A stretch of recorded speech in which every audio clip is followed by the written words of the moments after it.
students, today we are going to study about product of vector. In previous lecture, you study about vector addition, vector subtraction, resolution of vector, how many types of vector. आप आज जो पढ़ने वाले हैं वो पढ़ने वाले हैं मल्टीप्लिकेशन ऑफ वेक्टर क्या होता है। पीछे हमने आपको वेक्टर एडिशन बता दिया था, उसमें एक इंपॉर्टेंट टॉपिक थी क्या, पैरेललोग्राम लॉ, एडिशन का पैरेललोग्राम लॉ, उसका डेरिवेशन भी था। उसको एक बार वीडियो को जाके जरूर देखिएगा, इंपॉर्टेंट है। उस पर न्यूमेरिकल्स भी मैंने सॉल्व करवाए थे। फिर मैंने आपको सब्ट्रैक्शन ऑफ वेक्टर बताया था, केवल डायरेक्शन बदल देते थे एक का, जिसको माइनस किया जाता है। और दूसरी चीज मैंने आपको बता दिया था, रिसोल्यूशन ऑफ वेक्टर, माने किसी एक वेक्टर को दो या अधिक ऐसे पार्ट में डिवाइड कर देते थे जिसका सम उस अकेले वेक्टर की क्या आता था, इक्वल आता था। और एक उसमें जो हमने टाइप्स ऑफ वेक्टर बताया था, उसमें एक बड़ी इंपॉर्टेंट टॉपिक थी यूनिट वेक्टर। क्या होता है यूनिट वेक्टर? यूनिट वेक्टर सबसे इंपॉर्टेंट टॉपिक थी।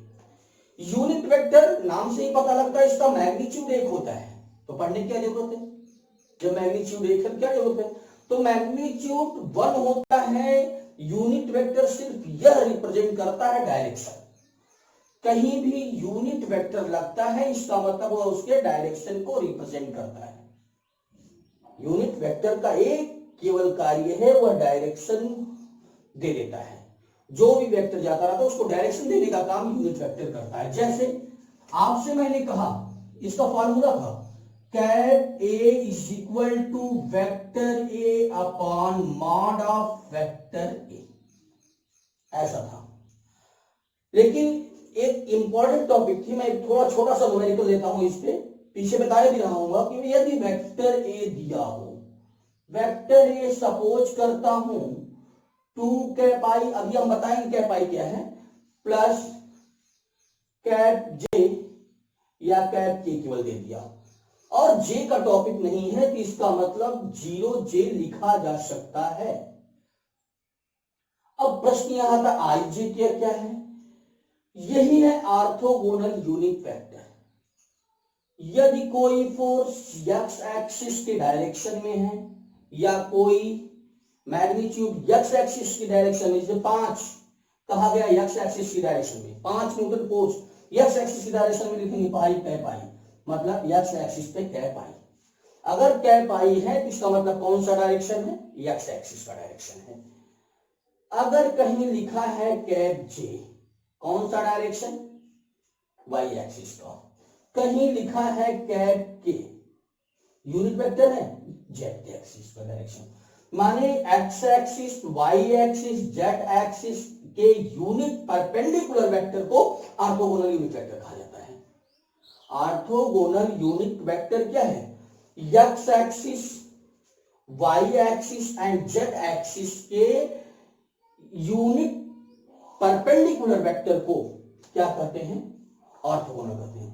तो आई क्या दिखाया?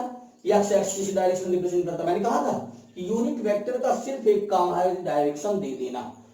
जी लिख दिया तो वाई एक्सिस की डायरेक्शन में है, के दे दिया तो जेड एक्सिस की डायरेक्शन में होता है। लेकिन यदि हमें, अब इस क्वेश्चन पे आप थोड़ा सा, हमें कोई क्वेश्चन दे दिया और यूनिट वेक्टर उसका फाइंड करना है। सपोज करता हूं एक क्वेश्चन दे दिया है आपको कि if vector A is equal to 2 cap I plus cap J minus 3 cap K, कहता है इसका यूनिट वेक्टर निकालिए। ए का यूनिट वेक्टर क्या होगा? What is the unit vector of ए?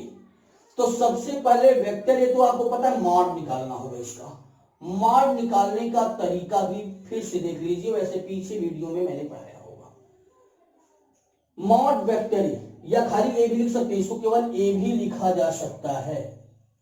इसका मतलब मैग्नीट्यूड है। कैसे? आई के कोफिशिएंट का स्क्वायर माने 2 का स्क्वायर, प्लस जे के कोफिशिएंट का स्क्वायर माने 1 का स्क्वायर, प्लस के के कोफिशिएंट का स्क्वायर माइनस 3 का स्क्वायर माने माइनस तो प्लस ही होगा 3 स्क्वायर। क्या आया यूनिट पे आपका? इसका मैग्नीट्यूड 2 2 जा 4 प्लस 1 5 प्लस 3 3 जा 9।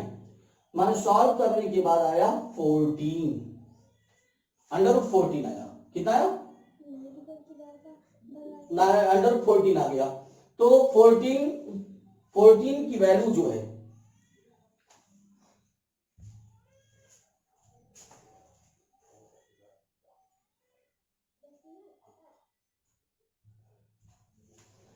तो जो 14 आया, अब हम निकाल सकते हैं unit vector cap A is equal to vector A upon mod of vector A. Vector A माने यह 2 cap I plus cap J minus 3 cap K upon mod of vector A under root 14। यही आपका unit vector आ गया। तो okay, unit vector समझ गए और orthogonal समझ गए। अब हम चलते हैं तेजी के साथ। क्या होता है आपका प्रोडक्ट? हम मल्टीप्लिकेशन